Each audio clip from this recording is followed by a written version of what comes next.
Good morning and welcome to Brewster Brews.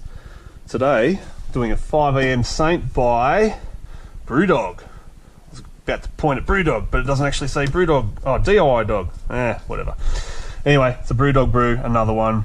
I am quite blown away by how good these recipes are. It's been a week since I bottled my blackcurrant licorice stout and my red rye IPA. I tried the red rye IPA last night. In fact, it hasn't even been a week. It's been 5 days. It had just enough carbonation in there to make it a nice drinking beer. And holy dooly, the flavours coming through on that guy, delicious. Give it another few months and it's going to be an amazing beer when all the flavours have settled. Anyways, without further ado, 5 AM Saint. I had this one once in a bar and I was in love with it straight away. I've modified my recipe to suit a 25 litre batch, but I had a bit of a fail yesterday when I was at my local homebrew shop. When I was calculating everything, I don't know, whatever. I was in a rush and I didn't do it right. So anyways, I fell a bit short on my Caramalt requirements. I needed 1.1, but I'm going to go with 1. I fell a bit short on my Munich, which was like 780. I'm going to go with 650 because that's what I had left over at home. And I'm going to make up for those amounts in crystal. Because it says here, brewer's tip. Go easy on the crystal and dark crystal. Too much will skew the flavour profile away from lychees and citrus towards dried fruit. I like dried fruit, so I'm going to skew the flavour away and go towards dried fruit. This is going to be a nice thick beer. It's going to be 62 degrees, mash temp for 75 minutes. So slightly lower mash temp than normal, slightly longer duration, and that's what will give it slightly less sugars, a little bit more body, and it should be, if it does come out with the whole dried fruit flavours, it's gonna be quite nice, I reckon. Just gonna say it now. So anyways, let's get all my grains in. There we go. There's definitely half a kilo of medium in there. Also to note, started with my usual 35 litres of hot tap water. I can use hot tap water because it's instant gas. It doesn't go through a dodgy filter which can contaminate the water with chemicals and blah blah blah. Give that a good stir. Get the old timer going. Oop. And what do we got? An hour and 15. Been 75 minutes. I've drained 5 litres of the wort into my jug, and the rest of the wort into the cooling cube. Now I'll do my sparge. Oh, I'm dripping it everywhere again. This kills me every time.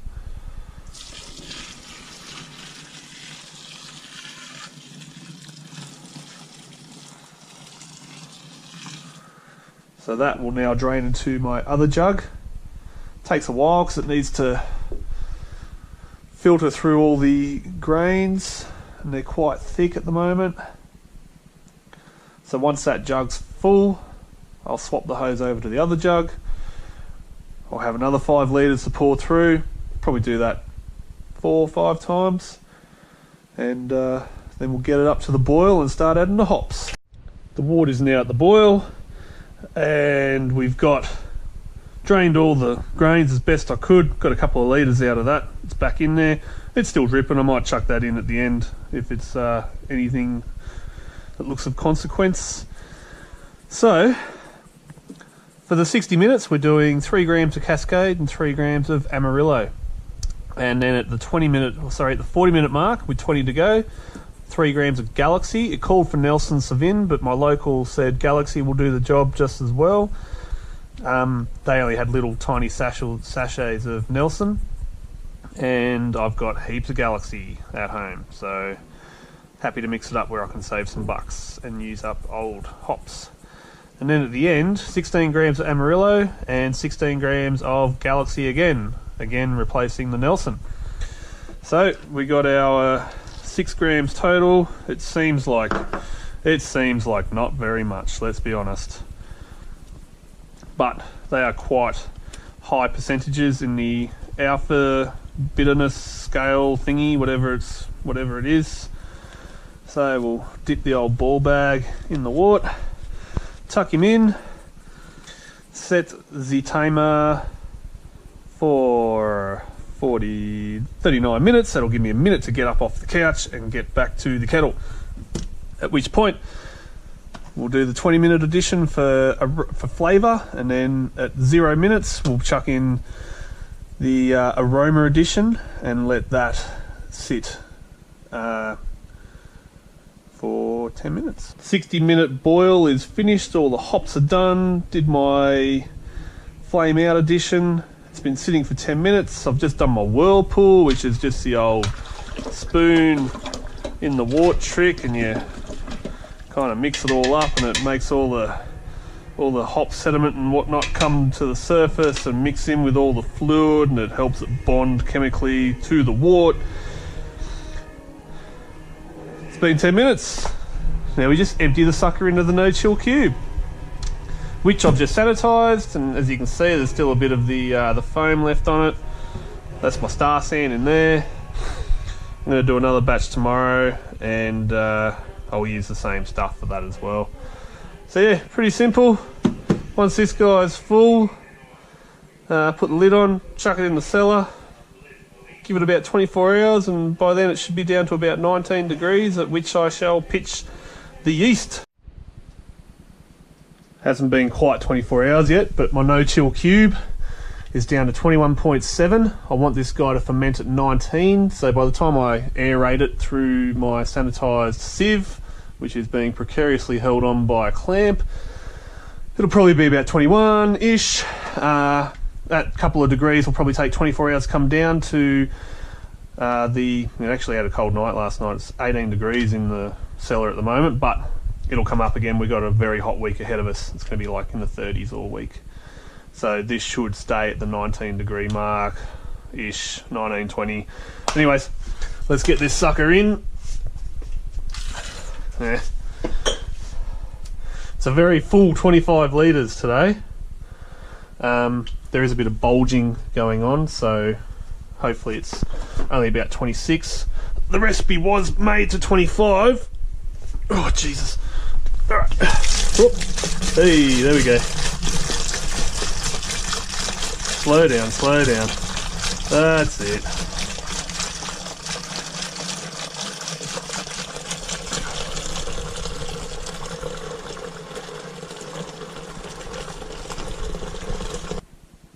I want to use that sediment because that will in effect create some body for the beer, and any of the bad sediment will just end up at the bottom of the fermenter anyways. I always seem to do this. I don't leave myself somewhere to put the bloody disgusting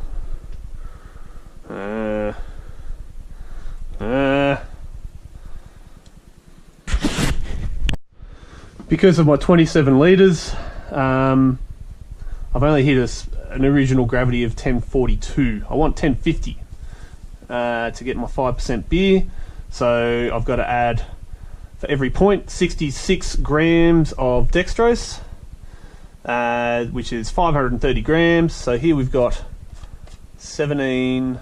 Let's just go a different way. So 530 grams. So we'll just stir him in. Uh-oh. Let's not get too carried away.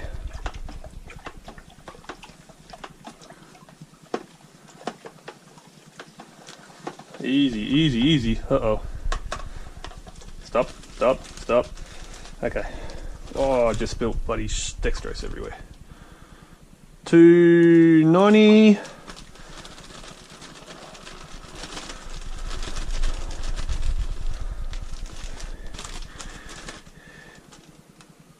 450.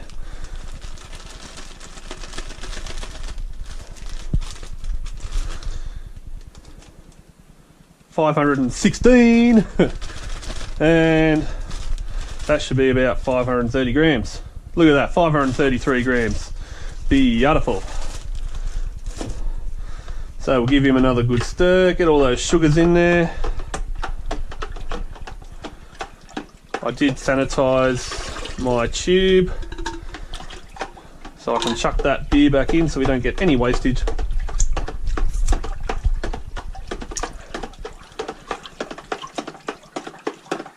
I'm not going to take another gravity sample because I am confident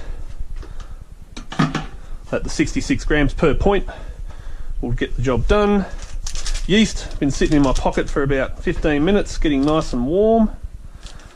USA 05. In you go, little fellas. Billions and billions of little fellas, in fact. Did I flick all over the sides again? No, I did pretty good there.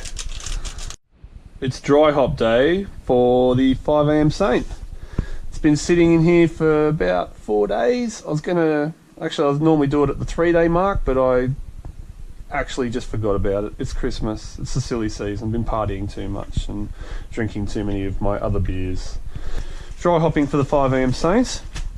The hops call for 31 grams of Magnum and 54 grams of Cascade and 16 grams of Galaxy and 62 of Centennial, 31 of Amarillo. I've changed some of the hops around because that's all I had, and you just do the old hop substitution chart and you find what's going to work and replace with something that you don't have any anymore of. But I've also just dry hopped the wrong beer with the wrong hops. I put all the dry hops for this into my Def Mermaid. Whoops. So I've actually run out of Amarillo. I only need 16 grams Amarillo, but I'll do a quick Google on that and I will work out a good replacement. The Cascade, I think I also ran out of the Cascade. Where are you, Cascade? Yep, Cascade's gone, so I'll have to find another replacement for the Cascade. Goodbye. Magnum we can do. So checking a couple of hop substitute charts that I've got. There's one from Aussie Brewmakers, and there's another one that I use, which is Country Brewer. I use two because some of them, one might not have, it's kind of just cross-reference, so they don't both agree with each other. So that's my 40, that's still not adding up right. What have I done? I'm never going to be able to replicate this beer. Oh well. So I'm going to chuck in the whole bag of Columbus, which should be 49 grams. 51 grams, okay. So yeah, look, I'm not too worried about this. This is going to be quite a dark ale. It's going to have a lot of dried fruit characteristics. I'm not really sure how this is going to work out, but in she goes. Goodbye, hops. That smells quite fruity. Like a nice dark fruity. Yum. So anyways, I'm not using my hop balls anymore. I'm sick of trying to make those work. I don't have enough of them, and to be honest, the amount of sediment that probably comes out of them anyway, it'll just end up at the bottom with all the other sediment. When I rack my beer, it's all going to work out in a wash. I'm done with hop balls. I've done it on one occasion and it's had no ill effects, and that was with my passion fruit IPA. It's tasting quite nice. So it might not have a totally clear beer. I don't know. It's all a bit of testing at this point. Anyways, dry hopped, 4 days in, done. Major stuff ups today, but we'll get over this. We'll get over this little speed hump in life and get back to brewing more beer.